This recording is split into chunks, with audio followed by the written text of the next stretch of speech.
Now on ITV, slightly later than billed, it's the news.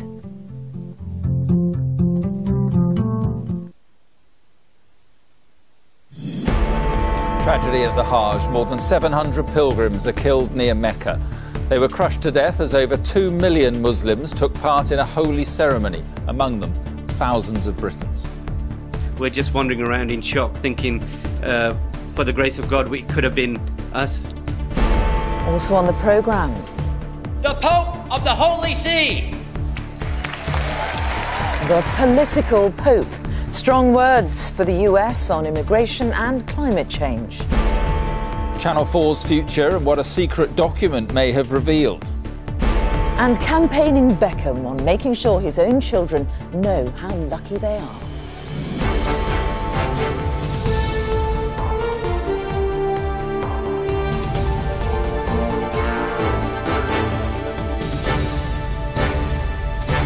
This is ITV News at 10 with Mark Austin and Mary Nightingale. Good evening. More than 700 people making the religious journey of a lifetime have lost their lives. They were crushed to death when two huge groups of Muslim pilgrims converged on the same holy site near Mecca. It happened on the Muslim holy day of Eid and is the worst disaster at the annual Hajj pilgrimage for a quarter of a century. The Saudi king has tonight called for a full investigation into what went wrong. Our international affairs editor, Raghi Omar, reports. One of the holiest days in Islam transformed into a scene of death, panic and shock. Throughout the day, the full scale of the tragedy became evident as the numbers of dead and wounded grew by the hundreds, as emergency services tried to cope.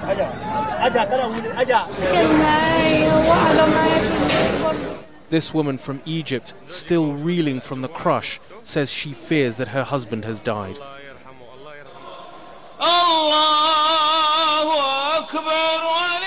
For decades, the expense of getting to Mecca meant that only people comfortably off could afford to make the long journey. But the era of mass air travel has meant that worshippers from the poorest Muslim countries like Afghanistan and Somalia could come, and that has brought huge challenges. Today's tragedy took place in the Mina Valley, 5 miles east of Mecca and home to one of the Hajj's most sacred sites. Pilgrims come to throw stones at the devil, represented by 3 pillars. In 1950, 100,000 came to stone these small obelisks. But by 1996, there were 1 million, and this year, there are 2 million. This huge increase in the number of pilgrims has meant that Saudi Arabia has had to spend £66 billion building bridges and widening streets to accommodate the crowds. The pillars themselves are now huge under these white tents and surrounded by a 5-story bridge allowing for 5 levels of pilgrims. But it hasn't been enough to keep all of them safe. There are an estimated 25,000 Britons on the Hajj. Mohammed Idris from Birmingham was there at the site of the ceremonial stoning of the devil when the disaster unfolded. We are horrified, shocked, absolutely shocked, because we'd heard about things like that happening in the past, and the whole point of having the different levels, having been a lot of money having been spent by the Saudi government to make it easier for the pilgrims. We're just wandering around in shock, thinking, for the grace of God, it could have been us. There are no confirmations of any Britons killed or injured, but Muslim communities up and down the country are worried for their loved ones. My auntie herself, she's there. We actually met her. She's from the States, so she came here a month ago. But unfortunately, we haven't had any contact yet, so we don't know how she is. So we're still trying to find out. Tonight, those in Mecca have continued with their pilgrimage, with thoughts and prayers for those who've died. With yet another major religious festival in Mecca ending in horror, there will be consternation this evening within the Saudi authorities that despite all the precautions for what is the largest annual pilgrimage in the world, it appears such major loss of life can't be prevented. Yes, Raghi, huge questions for the authorities. What response tonight from the royal family? Well, the king has been down to visit the site himself personally, and well, he might. I mean, you have to remember, for Saudi Arabia, this is a huge tragedy, but it's also a massive challenge their prestige. The title of the King of Saudi Arabia is not His Royal Highness. It's the guardian of the two holy places, Mecca and Medina. And, you know, Saudi Arabia is the wealthiest, most powerful Gulf Arab country.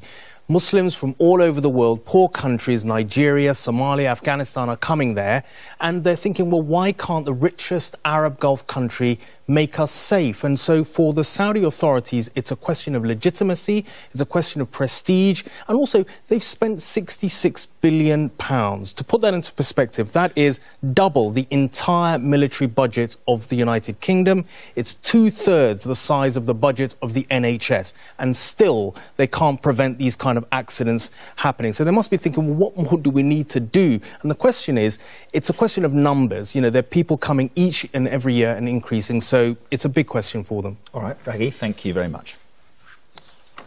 Pope Francis had US politicians up on their feet and cheering today as he became the first pope to address Congress. They liked what they heard about immigration. He told them there should be no fear of foreigners because most of us were foreigners once. As our Washington correspondent Robert Moore reports, he tackled other controversial topics too: climate change, abortion, even the death penalty. It was an introduction never heard here before. Mr. Speaker, the Pope of the Holy See. But this is the first time a Bishop of Rome has ever addressed the United States Congress, and he paid tribute to a country he has never visited before. In the land of the free, at the home of the brave. He then stepped right into some of the most divisive issues in American politics. With the Supreme Court justices looking on, he made clear one particular reform was close to his heart.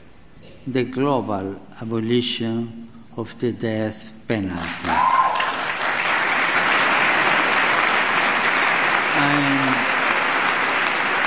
I am convinced that this way is the best, since every life is sacred. And in a world that is facing so many conflicts, he made a plea on behalf of the millions of refugees. We must not be taken aback by the numbers, but rather view them as persons, seeing their faces. His praise of immigrants reduced one senator and presidential candidate to tears, as it did to some of those outside, watching on giant screens. The Pope has inserted himself into some very political issues here, and the activists are delighted, hoping he transforms the debate on everything, from criminal justice to climate change. But one encounter by Francis in particular has captured the hopes of American Hispanics. A little girl, Sophie Cruz, tried to run towards the Pope yesterday before being intercepted by security guards. The Pope spotted that and asked for her to be brought to him. He hugged the 5-year-old, the daughter of illegal immigrants, and she passed on to him a letter asking the Pope to stop the deportation of her parents. My friends and I love each other, the note reads, no matter our skin colour. Today we met up with Sophie, the girl who petitioned a Pope on behalf of millions of Latino immigrants. What happened? He gave me a hug and a kiss. He gave you a hug and a kiss? Yeah. And her father Raul spoke not only of his own anguish, but the heartbreak for thousands of families being split up by American immigration policy. This trip is becoming a personal triumph for Francis. Even as he stepped onto the balcony, the Speaker of the House on the right here appeared to be overcome with emotion. Thank you very much, and God bless America. The Pope's blend of personal humility, symbolised by his modest car, and his gentle political intervention today, seems to have won over millions of Americans. Robert Moore, ITV News, Washington. Now it looks tonight as though privatising Channel 4 has been discussed in government. How do we know? Well, once again, it seems someone walking up Downing Street was photographed clutching a sensitive document. Our political correspondent Lewis Vaughan-Jones joins us. Lewis, what can you tell us about this? Well, Mary, it is always slightly surprising when we hear of this. You would have thought people would have learned by now, but apparently not. We have another official on Downing Street photographed carrying a document. Let's take a look at that picture now. At the top of the document, the words official and sensitive, not a great start. But let's take a look at the crucial sentence here.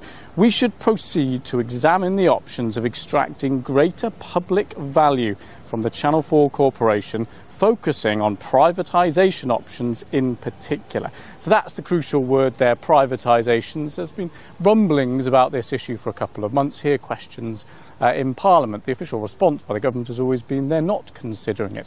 In fact, different governments over the years have considered this and then dismissed it. The specific remit of Channel 4 is to provide for minority audiences, and the executives say that's best done in the current not-for-profit model. The government, what have they said tonight in response? Well, a brief statement. They've said the government has made no decisions regarding reform of Channel 4. Channel 4 has an important remit and we are looking at a range of options. Lewis Sad, Westminster, thank you. The falsifying of exhaust test results by Volkswagen may have happened in Europe as well as the United States. Germany's transport minister claims it did. Well, here the Department of Transport is to redo lab tests, and now it looks like yesterday's resignation by VW's chief executive will not be the last. Our business editor Joel Hills reports. Plenty of cars, not many customers. Dealers admit they're getting calls from concerned owners and they worry that this scandal will start to affect sales. Volkswagen is working to get on top of this crisis, model by model, country by country. The company is counting the cars fitted with the software designed to reduce emissions during testing. German engineering at its worst. Earlier, Germany's transport minister revealed that so-called defeat devices had been found on European cars. Alexander Dobrindt said that vehicles with 1.6 and 2-litre diesel engines were involved and that the government and VW were working to identify the models affected. Volkswagen first admitted cheating emissions testing in the United States almost a week ago. Tonight, at the Department for Transport, they're promising robust action here in Britain. The regulator, the VCA, will check with all vehicle manufacturers to ensure they are not using similar technology. If they have any doubts, they will order cars to be retested. ITV News understands that Volkswagen will revise down the number of cars at the heart of this scandal to below 10 million. It's not yet clear how many of them are on British roads, but some owners are already looking into legal action. We have been inundated with emails and calls, and there's been pretty much a common theme throughout that people have really expressed their anger. You know, they made a lot of effort to research the right car for them, that it was going to be low emission, it was going to be tax efficient as well, and they feel that they've been duped. The Volkswagen board meets tomorrow to appoint a new leader. The man in the driving seat is Matthias Müller, the current chief executive of Porsche, part of the VW group.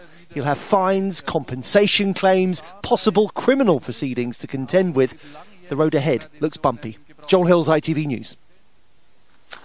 Police Scotland has apologised tonight for not acting on information from the public in the search for a missing woman. Janet Mackay went missing last Wednesday. Someone phoned the police with a possible sighting of a body last Friday, but the call was not passed on. What is thought to be her body was finally found today. The Labour leader Jeremy Corbyn has put himself at odds with some of his new shadow cabinet over the issue of the benefits cap. He says it is unfair on some people living in inner city areas where rents are high. Next week he'll make his conference speech and is deciding whether he'll use an autocue for the first time, as he's been telling our deputy political editor Chris Shipp. Nearly every inch of desk space in Jeremy Corbyn's office is taken up with messages of congratulations. He is, after all, only 12 days into the job of leader of the opposition. 12 days in which he's disagreed often with his own shadow ministers on the direction of policy, like on the benefits cap, which he thinks, unlike some colleagues, should be abolished. It has a very bad effect on inner city areas where the rents are very high and the families are then forced to move out. So if necessary, if it enables them to stay in the homes and in their communities, they should be able to claim more than 26, so 30,000? Well, You can't, 35? you can't put a figure on it, Right. but no limit. In the past there was no cap on it. Until we get rent regulation, this is the consequence we're going to pay. As for the public disagreements he's had with his new shadow cabinet, he calls it adult politics.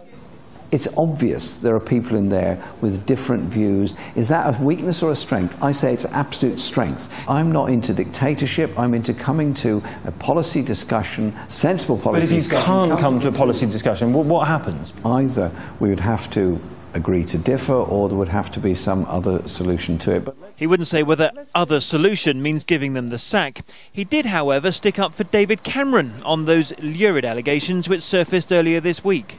The media treatment of any politician, unsubstantiated allegations, be it David Cameron, me or anybody else, is wrong. And so to his big speech next week at the Labour conference. When he spoke at the TUC last week, Jeremy Corbyn gave his speech from notes. Now he's considering going, let's just say, mainstream. And I have to say, if I'd say this quietly on your channel, I've never used an autocue in my life before. And you're going to use one next week? It's an interesting challenge. So you've been having some training on the autocue? Training, no. It's just me trying it out, actually, to see how I liked it. Autocue or not, next week's conference speech will be a big test for Jeremy Corbyn. Chris Ship, ITV News, Westminster. Still to come, a first look at the morning's front pages. That's on autocue. Plus, making medical history. We meet the paralysed man learning to walk again. He's a footballer, but he's also a father. We hear from David Beckham on the refugee crisis. When you see images like we've all seen over the last few weeks, it's devastating. Well, those stories and more after the break. Join us then.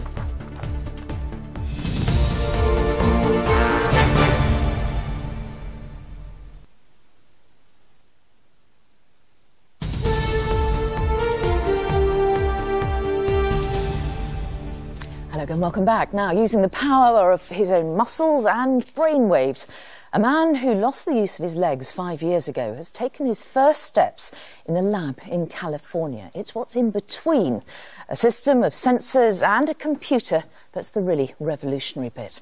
Our science correspondent Alok Jha explains how it works. Start walking. Faltering and deliberate. Great. These are some of Adam Fritz's first steps for 5 years. He severed his spine in a motorbike accident and was paralysed from the waist down. Now he can walk again, using some sophisticated electronics that are controlled by his thoughts. It was amazing. It was strange. It was this odd combination of, being ecstatic, but also being comfortable. It's almost, your mind almost kind of remembers how it was before you were paralyzed, and it just felt natural again. Adam spent several months in a virtual reality simulator where a computer was programmed in how to read the electrical signals from his brain. These signals were detected by an electrode cap and then sent to a computer on his waistband, which then stimulated his nerves, reactivated his weakened muscles, and allowed him to walk forward 5 years after he was paralysed. It took 5 months of intensive training for Adam to learn to walk these steps. No one's prepared for the words that a doctor will tell you that, we're sorry, you'll never walk again. But it's things like these experiments that I hope that other people who were in my situation so many years ago will see, okay, yeah, there is hope that it is going to get better. Technology is making those advances. For those living with paralysis, such as Rachel Singaporia, who became paralysed when she was just 11 years old after a medical procedure went wrong, today's advance is a cause for cautious optimism. I'm pleased that the research is being carried out, and you have to start somewhere. But it's not the miracle that some people are saying it is. It is simply a very good piece of the puzzle. Last year, Darek Fedika stunned the world when scientists announced they'd regrown parts of his damaged spinal cord, allowing him to walk again, something thought impossible before then. That work and today's research using brain signals are just two of the many approaches to getting around damaged nerves. Using thoughts isn't the only way that some paralysed people may be able to regain function of their limbs. In this device there's a microphone here that can detect acoustic signals when my arm tenses, and when that happens it can control this hand. Scientists have expressed great interest in Adam Fritz's successful treatment in California. I mean, it's something that a lot of research groups had been discussing and was accepted, perhaps could be done. Now this has been done. We can talk more about refinement and expanding. For Adam, these remarkable steps are just the start. Walking in a lab is an achievement, but he'll need much more training if he's to go out and walk in the real world. Alok Jha, ITV News. The German Chancellor Angela Merkel now says Europe needs international help to deal with the migrant crisis. Chancellor Merkel told the German Parliament that a solution is a long way off, but how it is handled will shape Europe in the long term. A record number of refugees, more than 10,000, arrived in Hungary today. The migrant crisis in Calais has claimed another life. A young man was struck by a train as he crossed the tracks. He's believed to be from either Eritrea or Sudan in East Africa and could have been as young as 15. Now, sport, and the England rugby coach Stuart Lancaster has insisted his team selection for Saturday's World Cup match against Wales is not a sign of panic. There have been some big changes, and Wales have made some too, as our sports correspondent Ian Payne reports. At England's training ground this morning, the three players affected by what's been called a panic reshuffle seemed relaxed and totally unaware of the controversy. So what's happened? 22-year-old fly half George Ford has been dropped and replaced by his predecessor Owen Farrell for Saturday's game.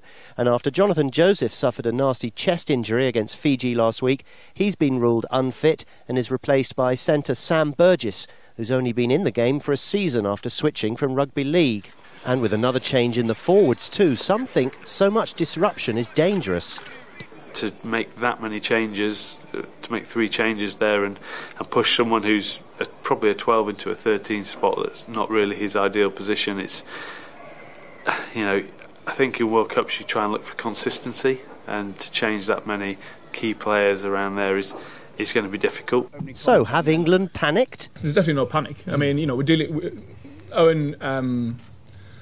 obviously wasn't available in the Six Nations. George was fantastic, and again I reiterate the point, we're very fortunate to have two high quality players in that position. The outcry over England's team selection for the match here on Saturday does seem a little bit over the top. After all the replacements are in the World Cup squad. It's not as if they've come from nowhere, and if you think England's injury problems are bad, Wales are far worse. Before the tournament even began, they lost two of their most influential players, fullback and kicker Lee Halfpenny, and scrum half Rhys Webb, who many regard as the best in the world in his position. Playing at scrum half for this match is Gareth Davis, making just his second start for Wales. So the Welsh don't think England have too great a panic on. It's a selection that they've gone to. They believe it's the right selection, and at the moment I wouldn't mind the same dilemma of having to have that quality of choice. So Gatland and Stuart Lancaster have chosen their teams. Now they can only watch them. Ian Payne, ITV News. And as you may have seen, the world champions New Zealand comfortably beat Namibia, the lowest ranked team in the tournament. The All Blacks scored 9 tries to Namibia's 1. The last was scored by Cody Taylor. And the final score, New Zealand 58, Namibia 14. On tomorrow's front pages, The Guardian reports the deaths at the Hajj in Saudi Arabia. It says the tragedy happened as two groups of pilgrims who collided were preparing for one of the last major rites of their trip. The Times shows some of the bodies of those who died. Its main story is that BMW has been sucked into the Volkswagen fraud scandal, and the Mail also leads on the VW story, saying all diesel car models in Britain are to be retested because of fears the Volkswagen scandal is an industry-wide problem. And finally tonight, David Beckham has been talking as United Nations ambassador and as a father of the effects of seeing the suffering of children in the refugee crisis. He told us he always makes sure he shows his own children what he sees as he tours some of the world's trouble spots. Neil Connery reports. He's used to facing questions, but today at the UN, in his role as a Goodwill ambassador, David Beckham was focusing minds on messages from the young. Alongside the UN Secretary-General, he unveiled this digital installation designed to bring those messages to the UN General Assembly. After he spoke to ITV News about how the recent pictures of the refugee crisis had affected his family. The images that we've seen with the refugees, you know, when you're a father, you know, I'm not a politician, so there's better people to speak about this than myself, but what I am is a father, and when you see images like we've all seen over the last few weeks, it's devastating. We always sit down with our children and explain things that happen, and I think they have been part, especially Brooklyn has been part of you know, a lot of my travels that I've gone on. Every time that I come back after one of the trips that I do with UNICEF, I always sit the children down and show them the images and show them what I've been doing and talk to them. So images like that, you know, you have to sit your children down and make them aware of what's going on around the world. Up, yes! The headlines may focus on his superstar lifestyle, but for the past decade as a UNICEF Goodwill Ambassador, David Beckham has met children facing the toughest of challenges. He gave his reaction to news that his former Manchester United teammate Eric Cantona has decided to house a refugee family for 2 years. That's the first I've heard of that. It's amazing. If Eric has done that, I think we can all do great things to help people, and Eric is such a charismatic person that does so much for people. David Beckham is determined to make sure the spotlight he attracts carries on shining into some of the darkest places on earth through his UNICEF work. Neil Connery, ITV News. And that is tonight's ITV News. In a moment, the weather and the news where you are. But from the two of us, good night. Thank you for watching. Good night.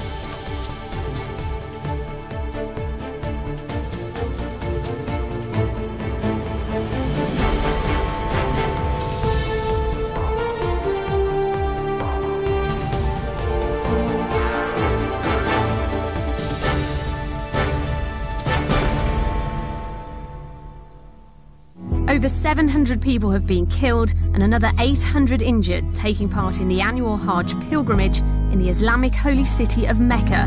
Many British are feared to be involved.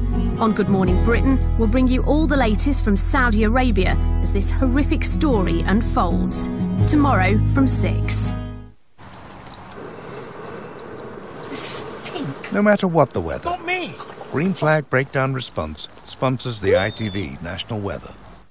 Hello to you again. A very good evening. Well, as temperatures slide away, a little chillier than it was last night, so mist patches developing here and there, and just a few showers knocking around those northwestern spots. And then into tomorrow morning, well, a beautiful bright start to the new day for some of us. Plenty of perky sunshine, near wall-to-wall blue skies for some of us. Just a little cloud rolling around through the course of the day, but generally long spells of late September sunshine. Just a little misty and grey around those northwestern fringes of Scotland. And in the sunshine, temperatures lifted a few degrees, highs of 18 or 19 degrees. More of the same into the weekend.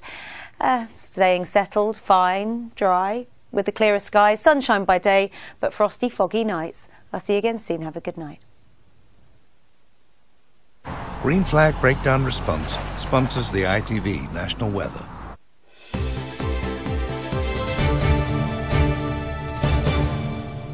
Good evening, I'm Charlene White. The mother of an 11-year-old boy from Watford says he was left brain damaged after doctors at Great Ormond Street ignored her advice.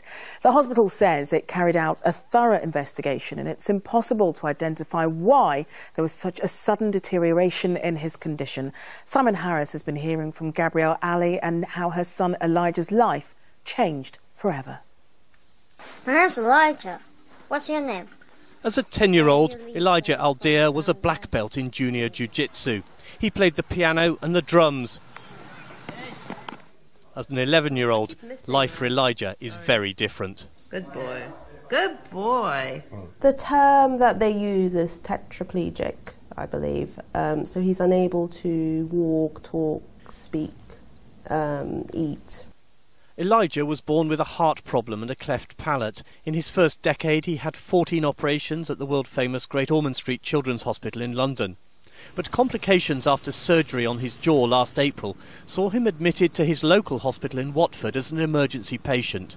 The medical team took advice from Great Ormond Street. An anti-blood clotting agent called heparin was suggested. I kept saying, I don't believe this is right, something's wrong here. I said, well, I'm just going to take him out of here then because I don't agree with it. I will agree to transfusion, but I don't agree to the heparin. Gabrielle was told she was putting her son's life at risk. We were asleep together on the hospital bed. He was in my arms. and the nurse came in. She injected the heparin, and within seconds he started crying, saying, my tummy, it burns, it hurts, and coughed, seizure, cardiac arrest. In my arms, 45 minutes, no heartbeat, no pulse. Today, Watford Hospital said its investigation concluded there were no deficiencies of care attributable to our staff that would have made a significant difference to the outcome for Elijah. No one from Great Ormond Street was available to talk to us today. The hospital said it carried out a thorough investigation into the care given to Elijah, both here and in Watford. But it was impossible to identify why there was such a sudden deterioration in his condition. Elijah's mother says she knew his medical history better than anyone. She works as an NHS scientist. I just think that the doctors and the nurses, whoever were involved, should have listened more, taken what I was saying into consideration. We are calling upon those responsible here with a duty of candour to own up to what's happened. They possess all of the information. They know exactly what happened here. Elijah's family is now planning to sue the health service to pay for the cost of the care he'll need for the rest of his life. Simon Harris, ITV News. A woman who had acid thrown in her face on a night out says she owes her sight to the people who ran to help her. Carla Whitlock was attacked outside a restaurant in Southampton on Friday evening. Two men from London, 22-year-old Billy Midmore and 26-year-old Jeffrey Midmore, are wanted by police in connection with the attack. A warning, some people might find her injuries distressing. I'd like to say thank you very much to the bouncers outside of Turtle Bay, because the efforts that they've done is why I've got sight in my left eye now. Everything they've done that's why I do have that sight, so I'd really like to thank them for that. I'm managing as best as I can. I can't really see anything at the moment. Just trying to concentrate on getting my sight back, my face to clean up a bit. That's all I can really think about at the minute. Carla Whitlock there. The Met Police Commissioner says his officers have increased stop and search in response to the surge in knife crime in London. Sir Bernard Hogan-Howe made the announcement as he appeared in front of the London Assembly earlier today. 10 teenagers have been stabbed to death so far this year. Police have arrested a second man on suspicion of murder after the body of 53-year-old Hidir Aksakal was found in Epping Forest 2 weeks ago. Officers say the victim, who was a Turkish national living in Margate, died from gunshot wounds. A coroner has ruled that the death of a man who was struck in the head by a tube train at Stockwell Station was an accident. John Joseph Burgess was killed at the station in April this year after bending down to pick up something he had dropped. The coroner said his death was not caused by overcrowding at the station. And the Football Association has decided that Arsenal and Tottenham Hotspur will not be punished after crowd trouble which led to 10 people being arrested. Fans in the away end pulled down signs at White Hart Lane after the derby on Wednesday. Next, the rising cost of London's hidden homeless. Government figures show more people than ever are stuck in temporary accommodation in the capital. In the last year, nearly 7,000 families or individuals have been made homeless here after being evicted by private landlords. That's a 700% increase since 2010. 49,000 are now living in temporary accommodation, and that's a staggering 74% of the total figure for England. Luke Hanrahan now reports on the homeless that don't sleep on the streets. The number of homeless people in London has increased by 94% in 5 years. But the majority are hidden from view, away from the capital's streets. You know the aeroplane? People like Stacey and her 1-year-old Leon, who live in a single tiny room in West London. They are two of the vast majority of homeless people who exist out of sight, in bed and breakfasts and in temporary accommodation. If I do get housed by a private landlord, how long am I going to be there for before, if they want the property back or they want to sell up to a new landlord and then they want to put up the rent? It's a never-ending circle. We're just constantly going round. It's horrible. Sorry, I'm trying not to cry now. Yeah, it's not a nice feeling at all. And what will happen next to you? You just don't know. You just don't know. The number of London families and vulnerable people without a suitable home has risen sharply. 255,000 are on the social housing waiting list in the capital. Families who could be any one of our friends, any one of our relatives, often who are in work, you know, are used to having to move if they rent privately, but suddenly they're finding they just can't find a new home, and that is because rents are going up, wages are staying flat, housing benefit is being frozen, and it's just becoming too difficult for people to do that basic thing of putting a roof over their head.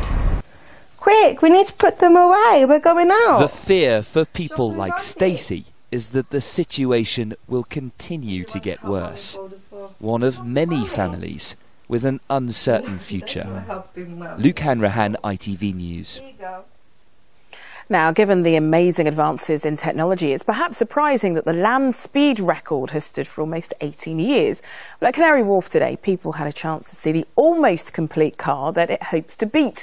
The Bloodhound could eventually reach 1,000 miles an hour. Martin Stew went to take a look. Forget Ferraris, forget Lamborghinis. If you want a supercar, just take a look at this. This is the Bloodhound, and it is enormous. 13.5 metres long, 2 metres tall. It's capable of 135,000 horsepower. Put in context, that is 7 times more horsepower than all the Formula One cars combined.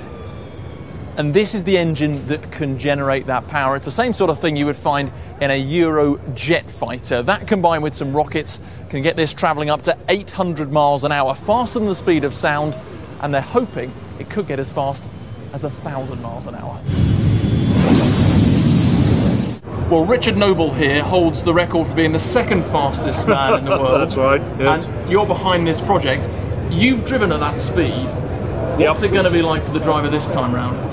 Well, I hope it's going to be reasonably straightforward. That's what I hope. It's there's an enormous amount of innovation here. We're going 30% faster than it's ever been done before, so you're really pushing the boundaries.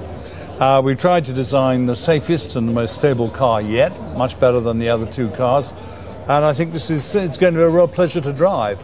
But there's an awful lot to this. The jet engine compressor, which is down there, makes a hell of a noise. And also when he's going really fast, of course, the shock wave is developed. So it's going to be pretty uncomfortable in there, frankly, one way or another.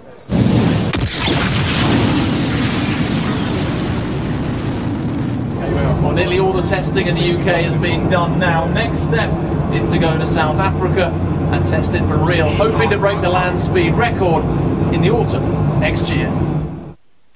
And here's Martin again with the weather.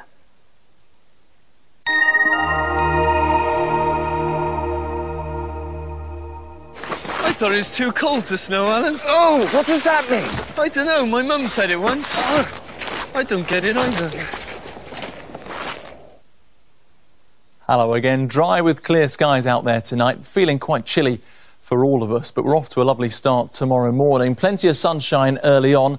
A little bit of fair weather cloud will build through the morning and stick around into the afternoon, but still some very pleasant, bright, fine, sunny spells and less breezy than it's been today as well. So feeling just a little bit warmer. And as we head towards the weekend and into next week, well, things staying very nice. Plenty of sunshine around, light winds, warm during the day, but quite chilly at night. I'll see you tomorrow. Good night.